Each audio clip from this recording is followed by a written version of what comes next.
Good morning, kids. It is Thursday, November 19th, and oh my goodness, we are on our last day of hybrid learning before we pivot to full distance learning. And I just wanted to say right here at the beginning of the video that I'm really gonna miss being in school with all of you hybrid kiddos, but I'm really excited to get to start to meet and work with the distance learning kiddos. And it's gonna be a fun new way for us to learn, and we're going to have different activities and different ways that we'll be able to still have fun and still have discussions in class, because there's a lot of tools that we have to be able to do that.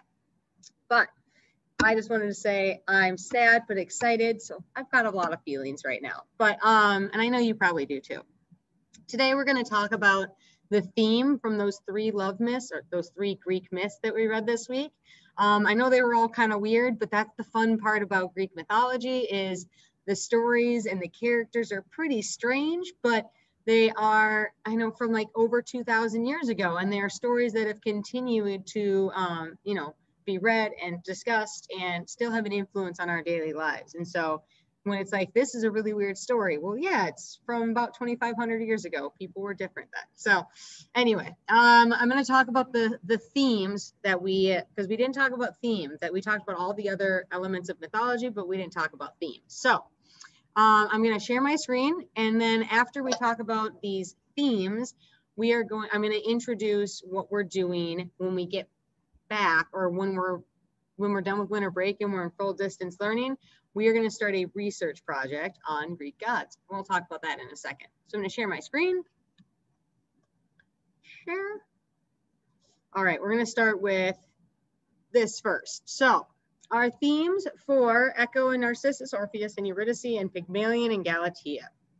So for Echo and Narcissus, remember that is where Echo loved Narcissus, but he didn't love her back. So she went off into the mountains and wasted away and died and became the Echo.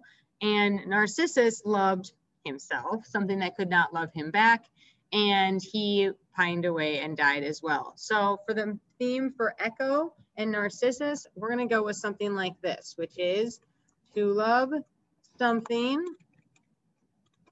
that doesn't love you back can destroy you. Now, that's something that you could apply to a bunch of different stories, not just specifically to Echo and Narcissus. Echo and Narcissus teaches us that sometimes if you choose to love something, or if you can't help loving something that can't love you back, well, that can end you, destroy you, or you could, you know, lose everything from it.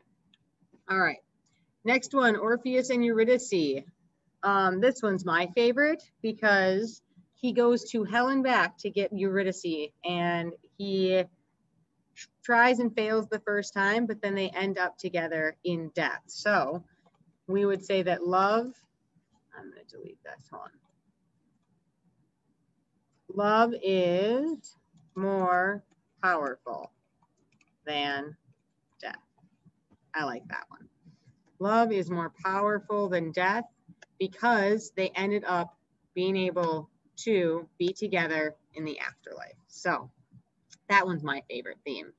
And then that really weird story we read yesterday, Pygmalion and Galatea, which is that Pygmalion made a sculpture because he, you know, didn't like real women. And then he was able to pray to Venus, Aphrodite, and Aphrodite heard his prayer. And so even though it seemed like there was no way that they would ever be happy because she was a statue and he was a living person, because he was so true in his love for her and for Aphrodite, love, sorry, this isn't perfectly even, conquers all. Now, some of you might not like that because you didn't really like the story very much. I get it, it's reasonable. It was a weird story, and yeah, so it's okay. If you were like, Ms. Doyle, I don't like that theme, well, that is a theme that we could pick out from Pygmalion and Galatea, is that love conquers all. So for Echo and Narcissus, to love something that doesn't love you back can destroy you. They, you know, we're destroyed by that. Orpheus and Eurydice, love is more powerful than death. That's my favorite. And then Pygmalion, Galatea, love conquers all. These might be on your weekly assessment this week. Just saying. Okay. The other thing we're going to talk about today is our Greek gods presentation. So this is for when we get back from winter break. You do not need to do anything over Thanksgiving break. You don't need to do anything over Thanksgiving break because you won't even have your god or goddess that you'll be researching. I'm just introducing you to this. This is what we're going to start when we're back to DL. So you'll be choosing a Greek god or goddess to research. We're going to have slightly some choice, and we're also going to be sometimes assigned. It depends. It'll be depending on how many kids from each group want to do a certain god. Then you will take that information and make a slideshow on Google Slides that includes general information about your god or goddess, as well as a summary, we've been working on summaries, of a myth featuring your god and goddess. You're also going to practice doing a bibliography slide, which is your works cited, what work you used in your project. So that's where we talk about our academic honesty or dishonesty policy, which is if you just copy and paste from websites, then you're not going to get credit because you stole that work from somebody else. So the project should reflect the information you found about your god or goddess. Now, the slideshow, I even break it down by slides. So general information, which is 3 slides. The first one would be like who your god or goddess is. What are they the god or goddess of? What are some of the symbols or what are they known for? And we're going to want to use a picture and very short words versus long ones. We're going to talk about this more. And then you're also going to take a myth and summarize it. Put it in your own words. And the last slide is going to be a bibliography slide. But again, we're going to talk about all of this when we get back for distance learning, okay? So this is on our Google Classroom, just so you can take a look. I'm also going to be including a list of some of the potential gods or goddesses that we could research.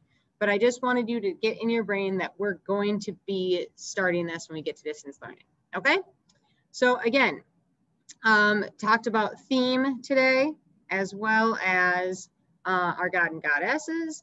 And we are done with our Greek myths for this week. And I hope you have a great Thanksgiving break. And I look forward to seeing all of you in distance learning when we get back.